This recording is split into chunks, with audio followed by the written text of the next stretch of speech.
Well, hello, and happy Friday. Today's the day that you've all been waiting for.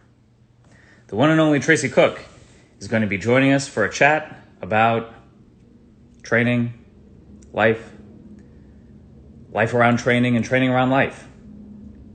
I believe she just joined, so let's take a look.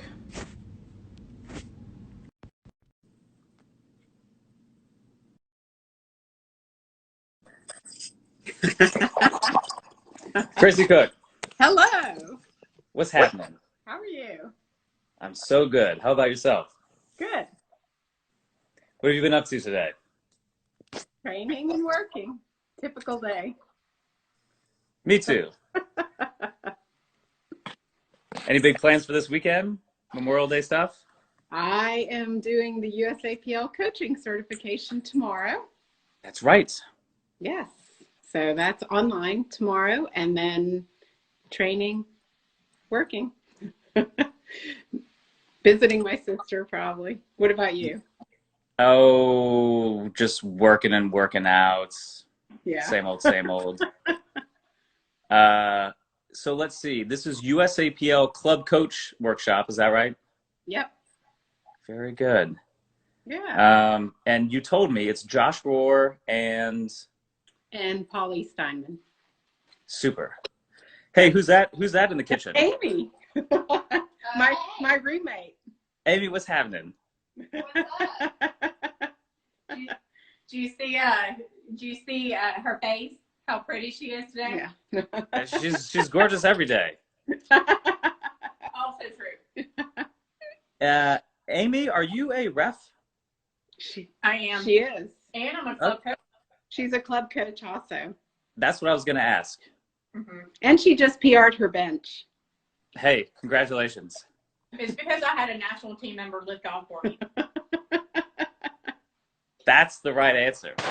I highly recommend that. It improves your bench by 5 kilos. Guaranteed. I'm sure that's what it was. Well, yes. Well, very cool.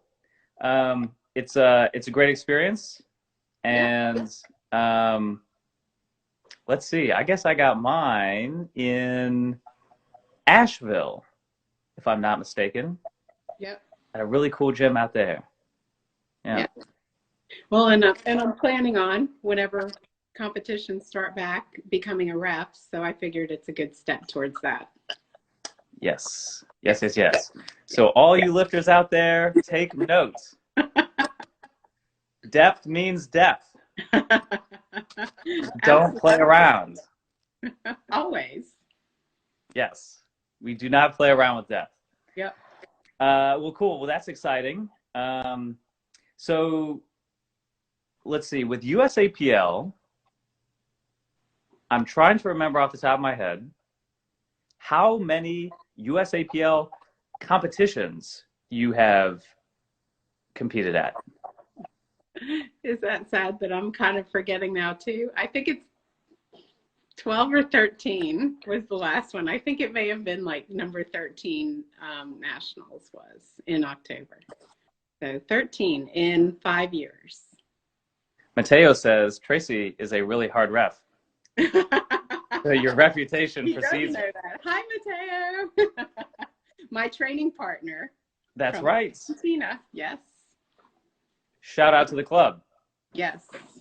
The club. My gym family from Hello, Argentina. club. Yep. Well, one of the reasons that I asked about how many competitions you've done, which I mean, hey, it's over 10, right? It's more than 10. It's a lot. I'm curious if you have any thoughts around, let's say, how your approach to competition has evolved over time. Oh, absolutely. And if you can take that in any direction that you want to. Yeah, absolutely. Yeah. I mean, I guess from many different perspectives, but from a stress perspective, I used to get incredibly anxious, as you know, being my coach. I would stress in training. I would feel like I had to hit like certain things ahead of time. Um, I always felt like I had to do everything exactly as planned. And I don't know. I don't know that I focused on technique quite as much. I mean, I guess I always have focused on technique, but I was more concerned with hitting certain numbers and feeling like I had to be at a certain point to, for each competition, and that towards the beginning. And then over time, it's evolved into more taking my time and focusing on probably the mental aspect as much as the training aspect, visualizing my lifts, just becoming more comfortable and learning that some days are good, some days are bad, and it all kind of every rep counts. And I just feel like at each competition, I have become more and more relaxed and comfortable. And as you know, the ones that I've done the best at, my best competition was well, I've had a lot of really good competitions, so I can't say my best, but my, in nationals in October was fantastic. And that whole training cycle, which I can relate back to the club again, I had fun. I had a lot of really great lifts and really great training, but leading into the competition, I was a lot more relaxed and not focused on hitting certain numbers. I guess I would say instead of focusing on the outcome of my results, just kind of looking at each lift individually and just putting everything I had into that lift instead of looking at, I'm determined to hit, these numbers. And I had a lot of fun at the meet. I had a lot of fun in my training up to it. And so I guess I've learned that, because I've had some very stressful preps as well, training cycles where things haven't gone well and I haven't hit numbers that I've wanted to. And then I get stressed and I get uptight about it, and it just culminates into this whole vicious cycle. I've been through, where I push myself when I shouldn't and end up getting, not hurt, but having nagging injuries because of it when I push when I shouldn't be. So I would say if I look from the beginning to now, I've learned to listen to myself a whole lot more and kind of adjust accordingly and not stress as much. And, I just get a lot more confident and comfortable with probably every meet that I'm sure you agree. I would agree. I would agree. Yeah. At the same, and I'm almost thinking like trying to frame this as almost like, what would you say to a new competitor or even to yourself from years back? And obviously everything that you said is super valuable and true. And I would also say that like a lot of this stuff you can only truly learn with experience. Yep. Yeah. Well, I think half the stuff you told me as a coach from the beginning, and I just was like, whatever, and over time, it's, I just kind of learned things on my own. I learned when I need to think a certain way. And I definitely agree. I remember towards the beginning, being real frustrated because I've got to hit this number by this date. And I would ask you, what do I need to do? And you would always say, time, a year, 2 years, something to that extent. And it just, I think, I have to have gone through it to know that just patience and again, it's, you can tell everybody that. You did tell me that, and it just frustrated me. But, I just kind of learned. So I think the thing now is when I have bad training days now, and I absolutely do, I have days that things feel so heavy and so hard, and I just know, I'm like, okay, because I know that the next week it'll be fine and things will be great again. And at the beginning, you always would tell me that, and it would frustrate me. But it's the truth. Is you just have to go through it, and then,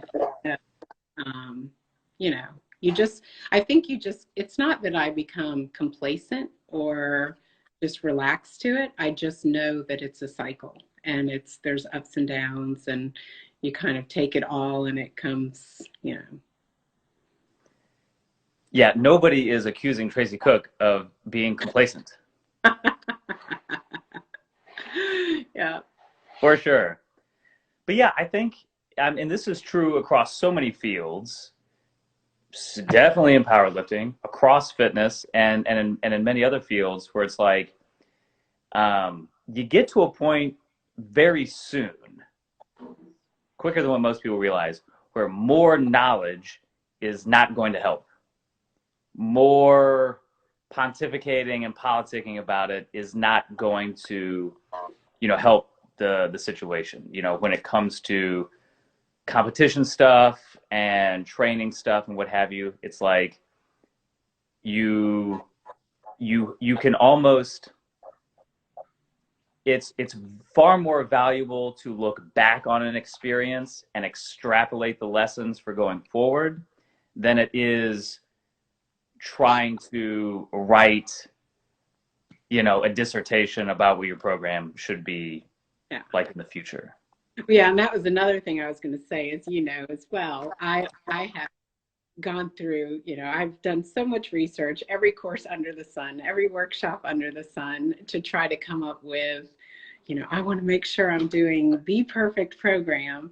And I like experimenting. I like trying different things. And that's the thing that's kind of cool is if I think everybody feels like there's got to be this magical program out there, and there's absolutely not. I think I've probably, we've experimented with numerous ways of doing things, undulating, linear, every different model that there is, and every one of them I've gotten stronger with. So it really doesn't matter. And that's probably something I would say as well. The one thing is when I look at from competitions, from my very first one all the way up until October, every single competition other than maybe one, my total went up from the previous one. So in every one of those cycles, we've gone through different things. We've done some where we stay high volume, some where we stay higher intensities, and we've kind of shifted around, and some things work better than most, but in all of them, I got stronger and they all worked. So I think that's a really good lesson as well. I feel like just being consistent and doing the work, because the one thing that you always tell everybody as well, that I've been doing this with with you for 6 years, and then I had the year and a half or so beforehand doing kettlebell stuff, but I haven't in all that time. I have not missed one training session, and I know that that's the key to why it works. So it's not a specific program. 100%. Yeah. Yeah. And then, relating that back to the competition conversation, that's again, another reason why I think just pushing is maybe not the term I should use, very much encouraging people if they're in that style of training, that powerlifting style of training, and it's something that they want to do. It's like you need to do the competition first to even get in the ballpark of deciding if it's something that you want to do. I think so many people think that they gotta train up to their first competition. Yeah. In which case you're usually just kind of procrastinating, or you turn it into a big, you make a mountain out of a molehill, right? Yep. So that's always been kind of my philosophy for a lot of things, but coaching included, where it's like you do the thing first in a low stakes environment. Yeah. It's like you can go to a powerlifting competition and not max out. Whoop, newsflash. No one will know but you. My first meet will always be my favorite meet because I had nothing to compare it to. I had no numbers. I went in there and I know people were like, I remember I missed my second squat for depth.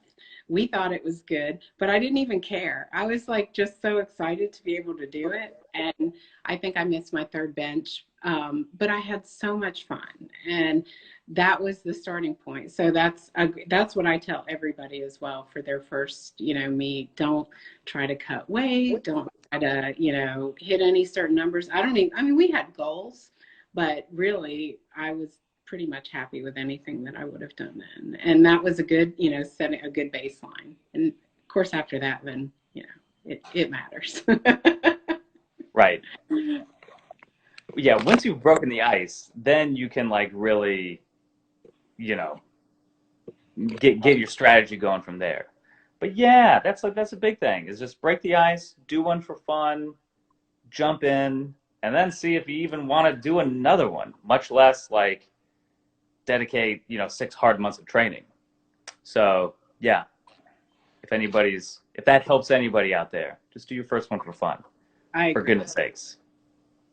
There's a question here I do want it because it kind of ties in. Someone's asking if there's any tips for staying injury free versus pushing hard for gains as a female masters athlete. I'm always working around something. So What does Tracy Cook know about that? I was just gonna say that's my, and when I first started, and again now I still love it, but I loved it so much I like wanted to train hard all the time, as I'm sure everybody does, when they start. And I still do. And I've had nothing major, no major injuries, but I have had various shoulder injuries. I pulled my hamstring once. I've had, nagging stuff on and off for a while. And for the most part for that, and I like to push hard. But I also have learned I do a lot of mobility, and I am, for reference, probably most of my friends on here would know, but I started strength training when I was 42, so 8 years ago. So you can do the math. I'm having a big birthday in 2 months. I'll be 50.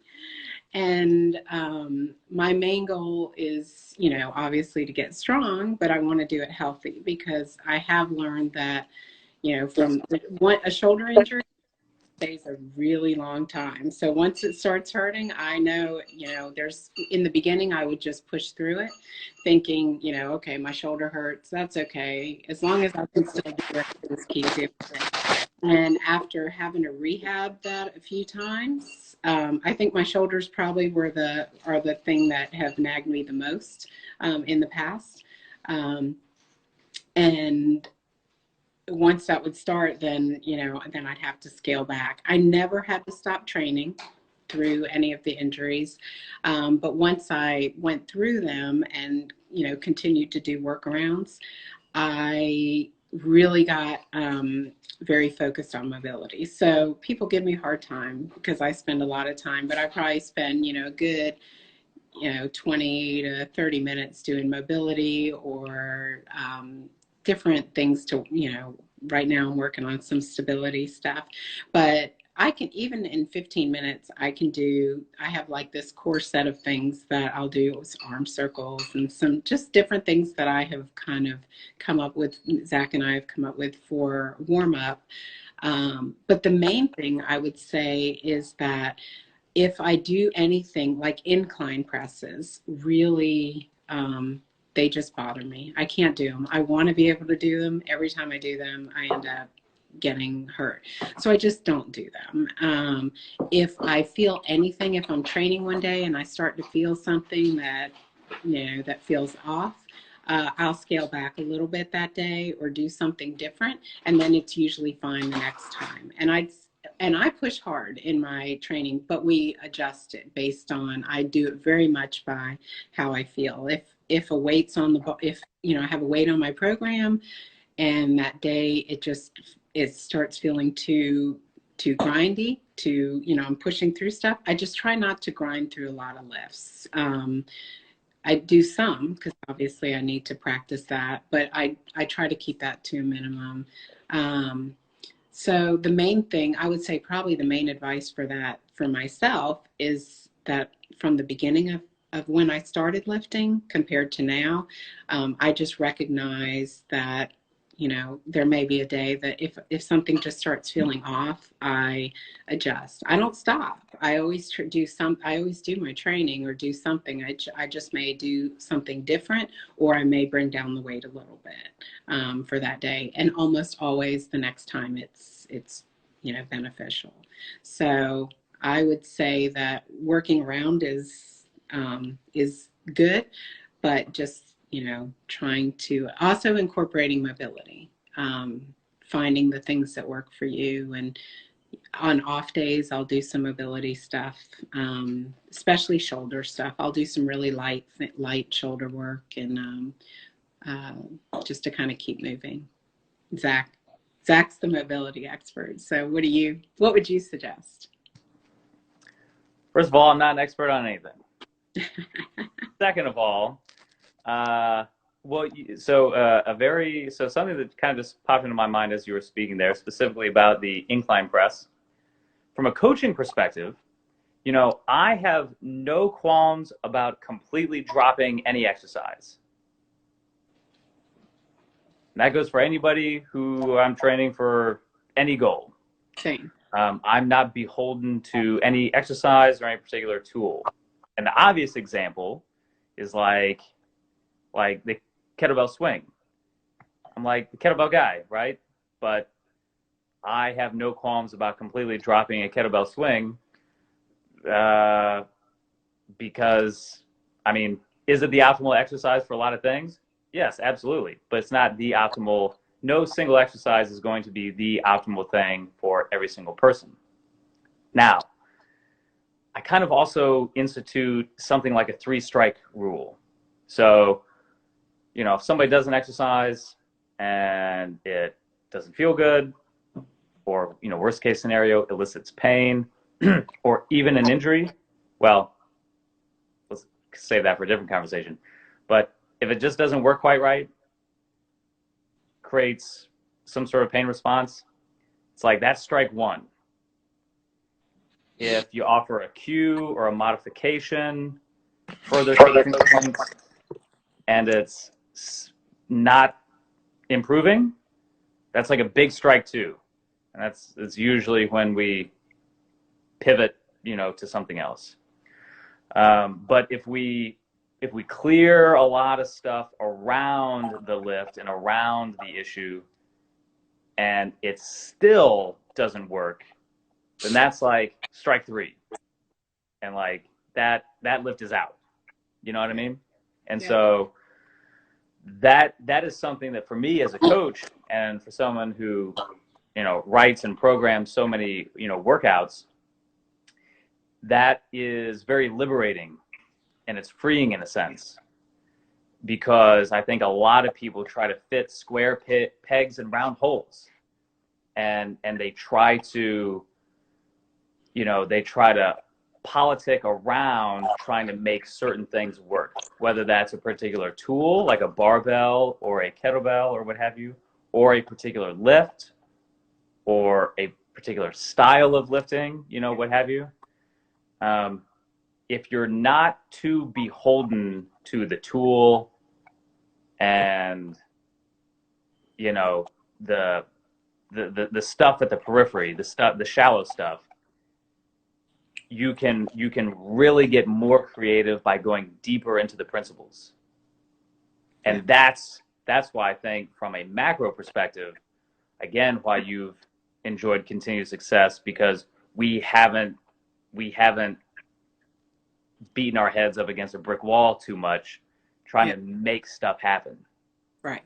Because as long as you adhere to the most important principles, then you can get really creative. And that's something that, I think you've done a really good job with. Yeah.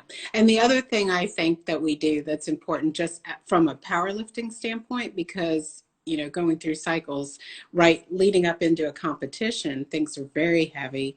And we do typically, we're very good about once the competition's over, going back to lighter weights, I will shift some of the exercises. So like, for example, low bar back squat. My elbows will start getting a little achy or used to it. My shoulders, it can be tough on that. So we'll switch and do high bar or front squats or combination of a lot of different ones. But same thing, we might change, it depends if I have anything that just may not hurt, but I may think, one thing I've learned from, the years that I've been doing this now is I can tell when I need to give something a break. And some of that, again, is just kind of, knowing your body and knowing what works and what doesn't work for you. So switching things up, doing lighter, high rep stuff, I kind of like after the meet, it just feels good. I mean, it's, torture, but it's feels good. And so doing things like that. And for the record, with that, I had those injuries a while back, and I would say probably for the last at least year and a half, maybe more, I haven't had anything. Knock on wood. So and a lot of that is just because of what I, learned doing over the years, and because I want to make sure that I keep doing this, because I know that an injury takes me down in some capacity for a while. So I'm determined to, keep doing it.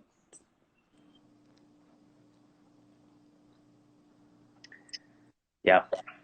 It's something that we're just figuring out as we go. Yep. Yep. And that mentality is something that I wish more people would admit to. Yep. So to speak. I mean, being a coach, being someone who's looked up to,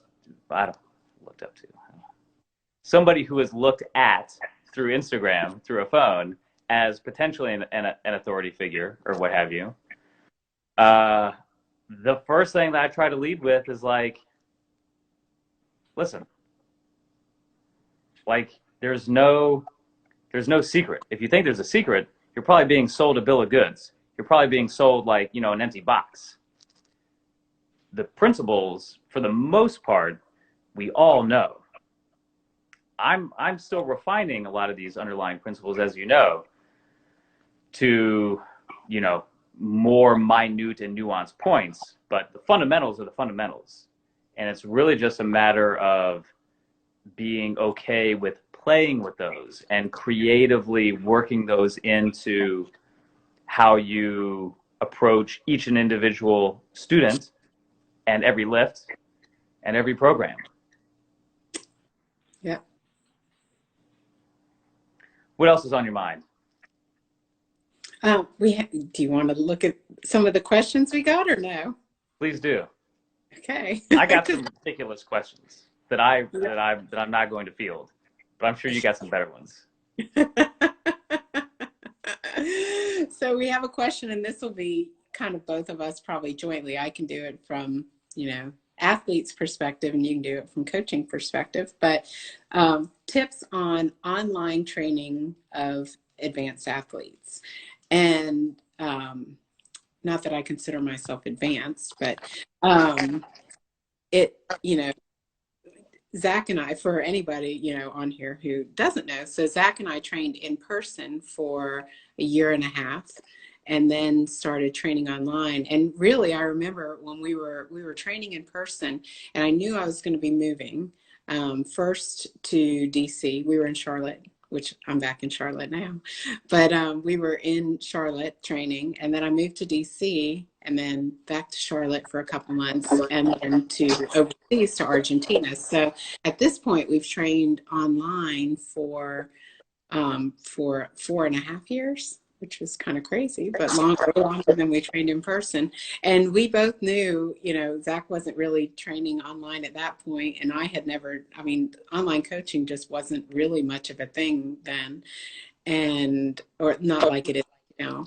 And so we just figured we'd start and try to figure it out and make it work, because I knew I wanted to keep working with him.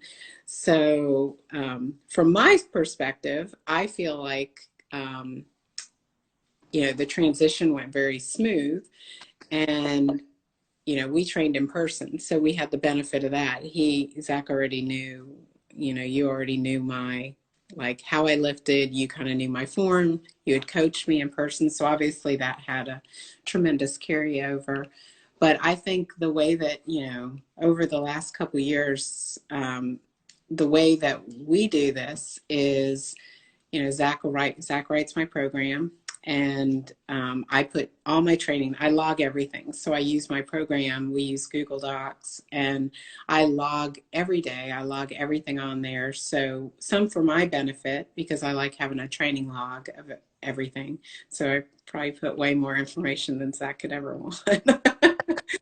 But I log everything, and then I film a lot for my own benefit, because I like to, when I'm training by myself, and this is really for anybody who is, training by themselves or not with a coach directly, I think filming my lifts helps me a whole lot, because I can look at it, review it, check bar path, check speed, check form, and then of course we have a share where I'll share my training videos to Zach. And then really just the back and forth. I feel like, I've made tremendous progress. The majority of my progress has obviously been, through online coaching. But I feel like the communication, I think you'd agree, back and forth is, and we have calls every week.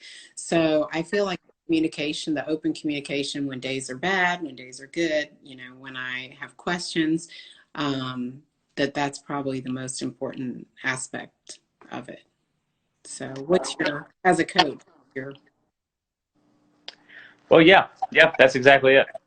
I mean, the secret sauce to coaching is the communication, the accountability, the, whatever juices get flowing when you know that you have someone in your corner, or that, you're not just operating as like, a one-man show.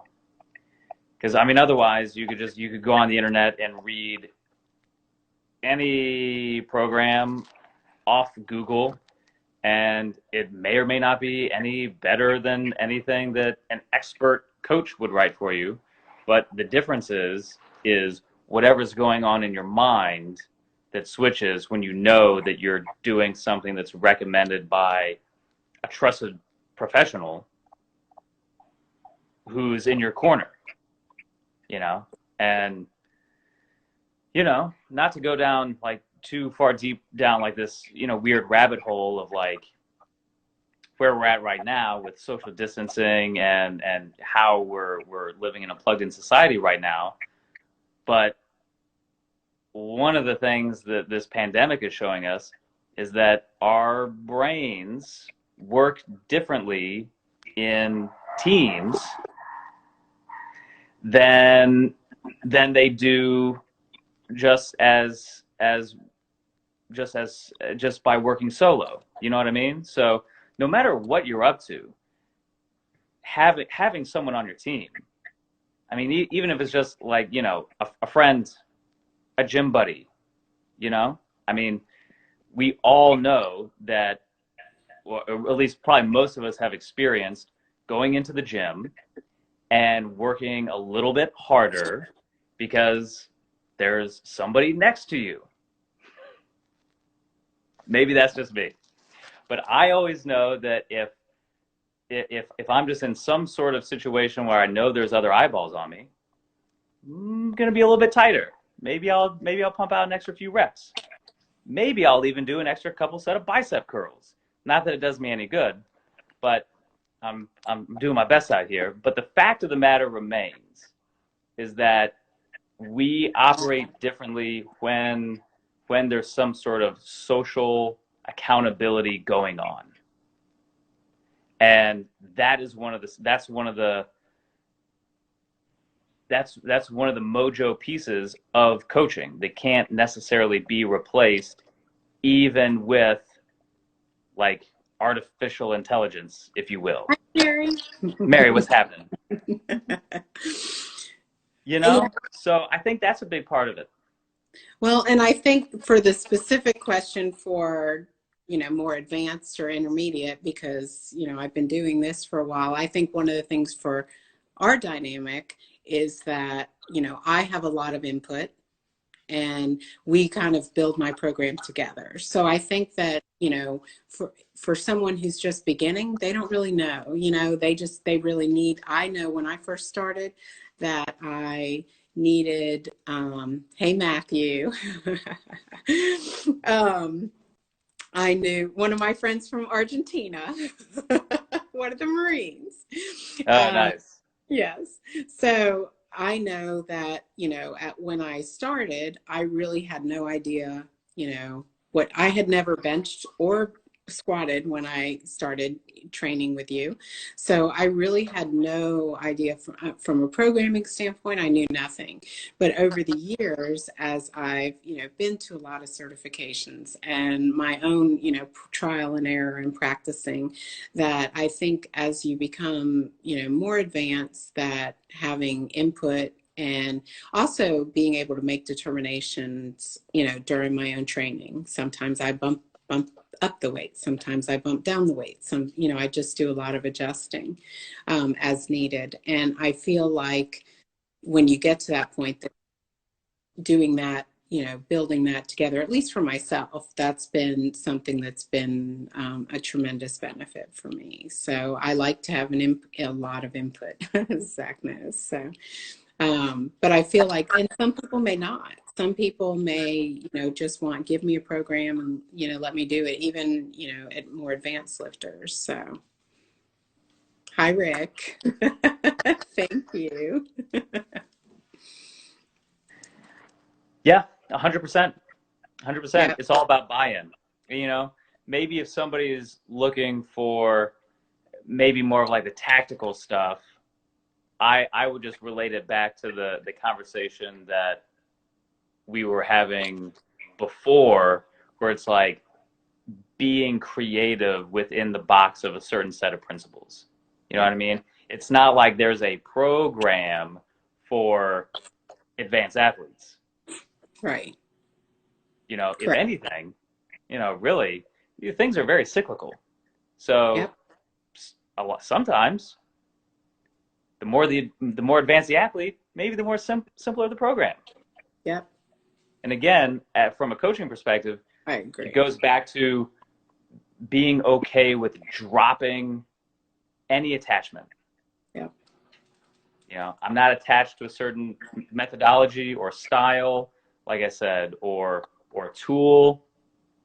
It's like it's it's all in the ballpark. It's all at your disposal, and you know, the only non-renewable resource that we're looking at here is time. You know, so apart from that, programming, I would encourage more coaches to be more creative, Yep. to input more creative constraints. You know, um, so I would point whoever asked that question back to that line of thinking. And when you combine that with what we're talking about here, which is like the buy-in part, you really have a 1-2 punch combination that really can't be beat, because you're not building your house on shaky ground. You know what I mean? It's the fundamentals of human relationship and psychology. And you know, if you're a coach who keeps him or herself privy to lots of new information, and really prizes experience above all else, then you can't lose. Matthew said, Matthew, my friend from Buenos Aires, he trained in the embassy gym with me, and he said the amount of squats she did in her routine were scary yet so full of results. I would agree. Scary and full of results. Yes, I like volume. You're not wrong. You're not wrong. Thanks, Matt. Yeah. And again, it's all an iterative process. Yep. It's all, you can't skip steps. Again, going back to some of the stuff that, you know, some of our early conversations. What about this? What about that? And I say, well, give it 2 years. Yeah, And then we'll exactly. talk. You can't skip steps. Yeah. So,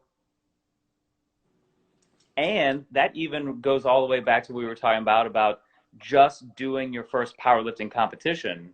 to Yeah. even remotely decide if it's something that you like or that you want to continue with, or how you even want that to influence your training or your lifestyle. Yeah. Everything has to be iterative. Step one before step two. So again, how did Tracy get so many squats on her program? Because we added one at a time. Yep. We didn't Very skip true. steps, Yep. is the point. Yeah. Yeah. And one of the other questions was about kind of the same realm was, what is my style of training and what has helped me the most? And, I don't think we really have a style of training. I think we just kind of go through, a lot of it is just, I'll see something or you'll see something and we just want to try it. And sometimes I just think trying different things is fun, because the more that I like doing something, the more that, I'll enjoy my training and I'll work harder. And so I just feel like, different, it's not all, each cycle and each different type of training that we've done has been, has, like I said, has worked. Some I like more than others. If I don't like it, if I go through it, usually I'll get a new program and I might the first week go, oh, I don't like this, complain about it. And then, if I stick with it a couple weeks, then, usually I'll end up kind of adjusting to it and I really like it and I start seeing the benefits of it. If I don't like something, then we switch and, end up doing something else. But, I definitely feel like we try to incorporate a lot of, the things that I like the most. So, and obviously if I like it, then I push myself a little harder with it. So, and we also incorporate, and again, that was one of the other questions too, was how do we incorporate kettlebell? And I think that's another good part of it is it's always, my focus is powerlifting. So for me, that's everything that I do. I always want to have, accessories or the main lift, the compound lifts as part of it. But as I started, so when I started this whole venture, I started with kettlebells, and I love kettlebell training. So we've kind of incorporated, and obviously you're the kettlebell person, so I think that it's always complemented my training. And I think that having the kettlebell and the body weight training has also helped. One, it helps my training not get stagnant or boring ever, but it also, I think, helps me keep me injury free because I'm doing different things rather than, just always doing the same thing all the time. So, and I like to see what I can grow, obviously as doing powerlifting, my goal is always to increase my, 1 rep max for squat, bench, and deadlift. But I get very excited when I can suddenly do something body weight or that I haven't done before.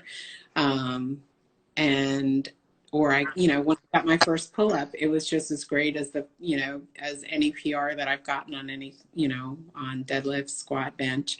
I'm currently working on pistols. I can do a weighted pistol. I cannot do a body weight pistol. That's a huge goal for me. When I do that, again, that will be something that will carry over to my main lifts because I'm strengthening, working on something else that's not quite as strong, and I know it'll carry over. But to me, just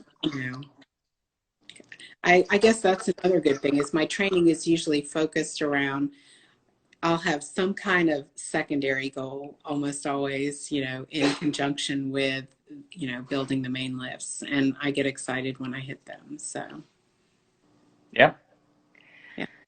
Yeah. I mean, throwing kettlebells into the mix, it's just like anything else.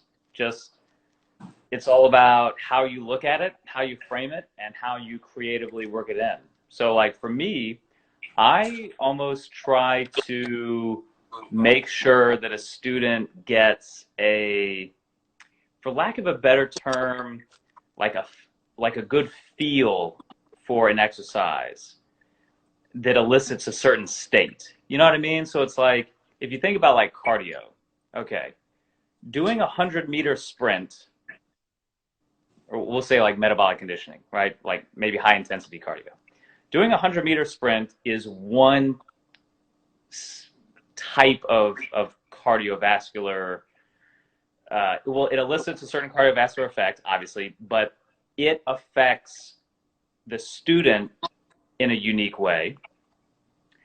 A 50-meter sled push is another high-intensity cardio thing that elicits an entirely different type of state and feeling from the trainee. Doing a 5-minute snatch test is another one. Doing a 20-rep back squat set is another example. Just doing heavy one-arm swings is another example, et cetera, et cetera. So I don't really have a good term for what I'm trying to communicate right now. But I think if you're a practitioner, I think if you actually have done these things and you actually lift and train in some of this manner, you know what I'm talking about. You know that you could lump all these things into the same, cardio box. But if you've done these things, you know, like the mental difference and the physical feeling difference that elicits. So I try to keep that in mind when I'm programming with different modalities.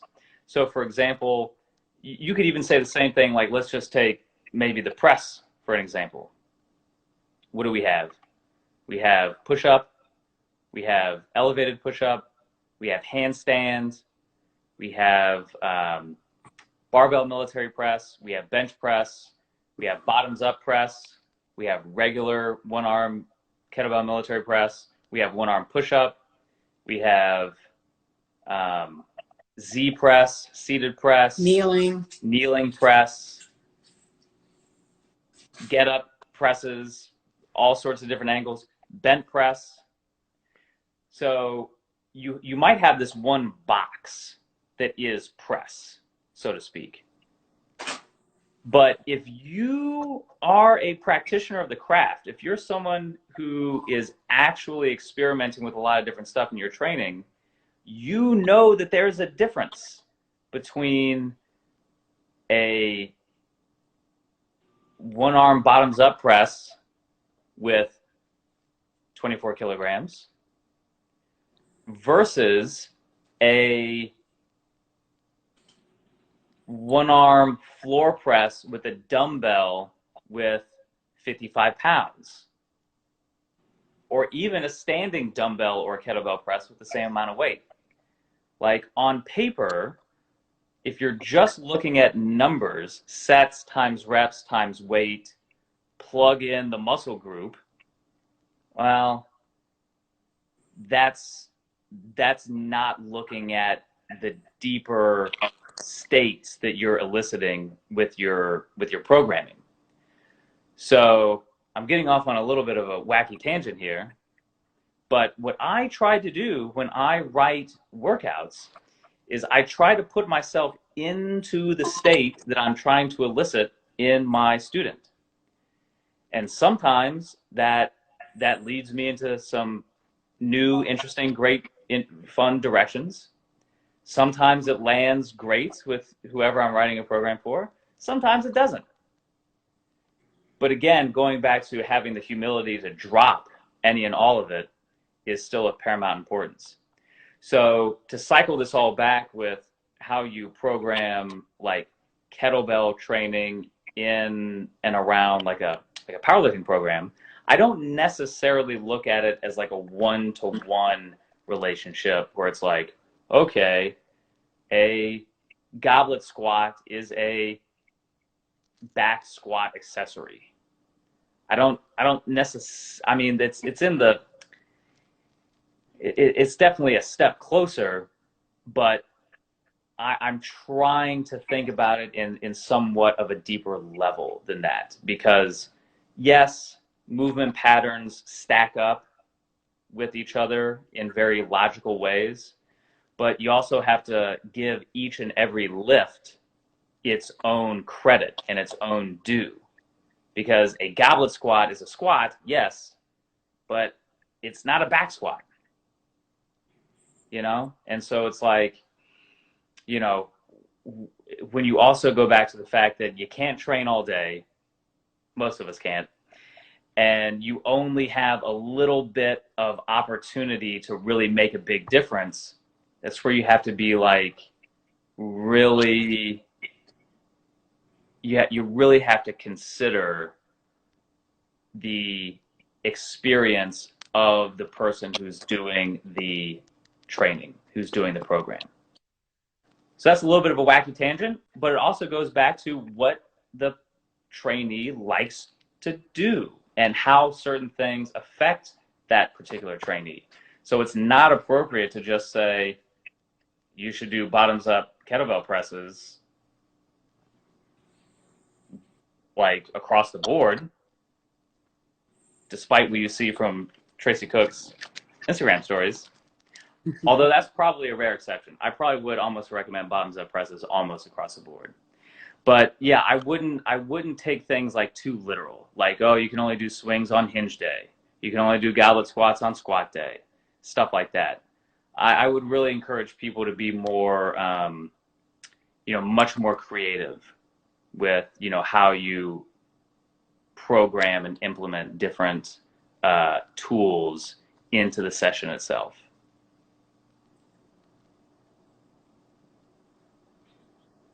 Once again, I've left Tracy Cook speechless. Speechless. But if somebody wants something that's less of a ramble, you can Google building the hard style powerlifter on the Strong First website, and you will find an article that I specifically wrote addressing all that. Okay, Mary's asking, how long have I been training with you, and when did I do my first powerlifting meet?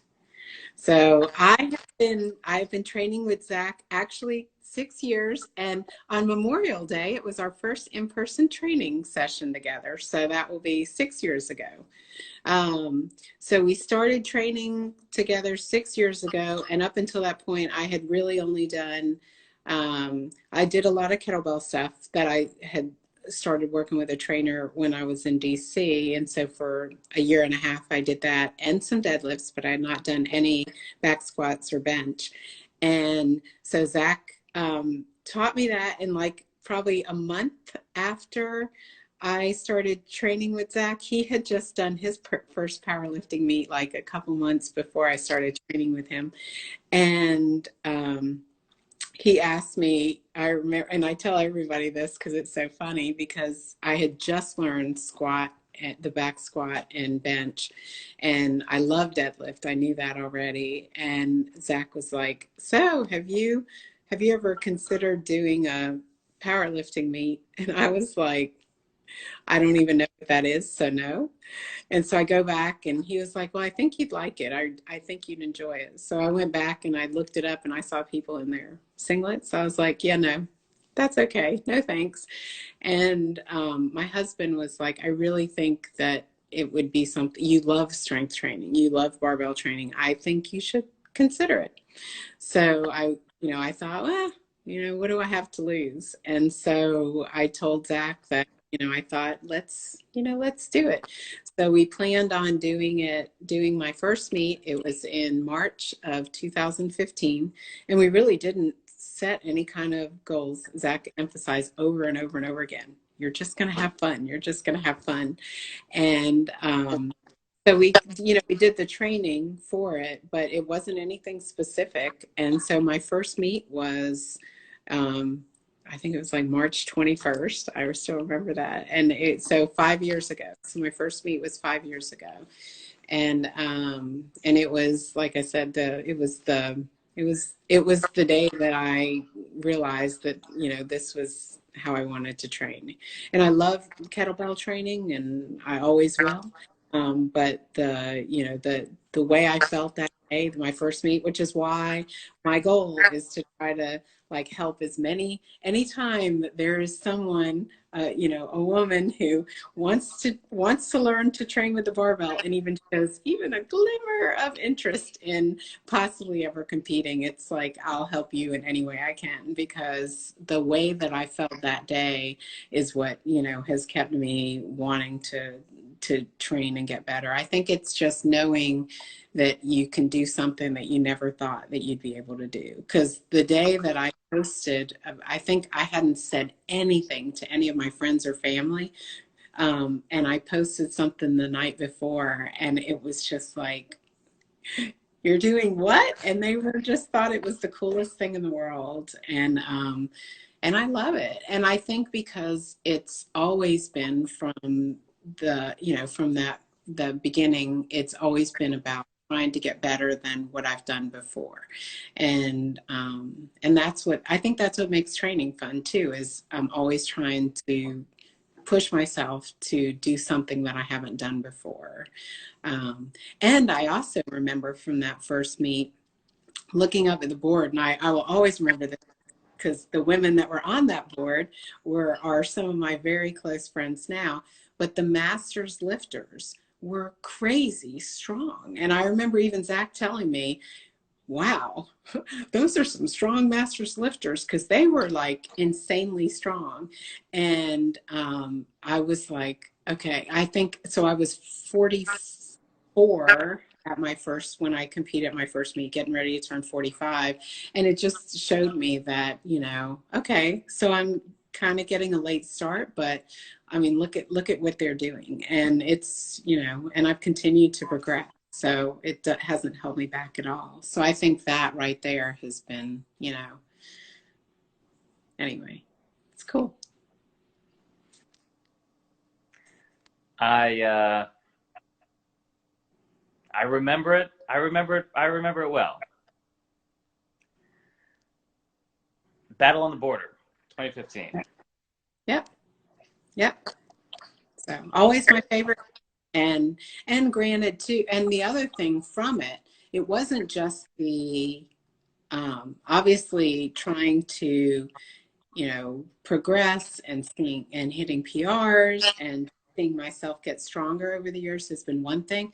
But the other part of it, and just people like you, Mary, and so many of my other friends, is the community and the encouragement. And I've never seen anything like it. And I think that was the thing from my first meet that I realized is everybody always said, oh, it doesn't matter what you lift. And it really didn't matter. Like, nobody cared what I had on my bar at all. Everybody was just encouraging and excited for everybody else. And I think it's that has, it's in training and in competing. It's just the powerlifting community and the strength community in general is just full of so many encouraging people, and it just empowers you. And so anyway, it's that's one of I've made so many friends online and in person. I mean, the people that I met in Argentina, the club, was because of strength training. So many of my best friends are because of strength training. So. Well, Tracy. Yeah. I've got the 2-minute countdown from Instagram. That's what I was just going to say. I think we're going to get cut off pretty soon. we're 90 seconds away. So yeah. Let's wrap up from here. Thank you so much for jumping on. Let's maybe do it again real soon. And I've got some other fun talking points and stories I'd like you to elaborate on. Yeah. But with that, thanks. Thank you for coming on. Sure. The beauty, the brains, the brawn, all on the bottom half of the screen. I'm just here taking up half your phone. So with that, thank you all for tuning in and watching. Hope you got something out of it. And Tracy, enjoy the rest of your nights. Okay. Everybody watching, enjoy your Memorial Day weekend, and we will hop on again real soon. Okay. Bye. Peace.